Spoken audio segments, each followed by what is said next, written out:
Welcome my শ্বশুর বাড়ি, welcome my বরের ঘর অ্যান্ড সি মোর বরের কাজকর্ম। দেখো বিছনাটা দেখছেন, এখানকানি গোটা, এখানকানি এদি ভেসরি গেছে। এই যে গামছা যেটা যেটা জিনিস থুয়ে গেছে ওটা কোনায় আছে। এই যে কানিখান গুড়ি থুইছে, মশারিটা, কাপড় চোপড় সব এলোমেলো। এই কেন জিনিস মুই সারাদিন গোটে থাও, আর এমরা যেটুকু টাইম থাকে সব এলোমেলো। গোটাইছি কিন্তু এইরকম করিয়ে আমরা গোটাই। দেখো বিছনাটা, এই যে কানিখান তোলা হল, এই যে মাঝি এখানত জুতে পরি হাঁটি বেড়াইছে, দেখ মাটি দেখো, দেখছেন কি অবস্থা।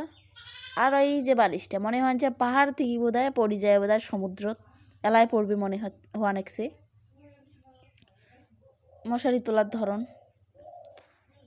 কাপড় এলোমেলো, ওই যে পালা করে থুইছে। এই গামছা, পরনের গামছাখানো ওই রকম করে থুয়ে গেছে। এটা আবার কাই করে কন, তাও তো এমনি করে মুই ব্যস্ত থাকলে। আর এই যে সি মোর বরের বউ বাই।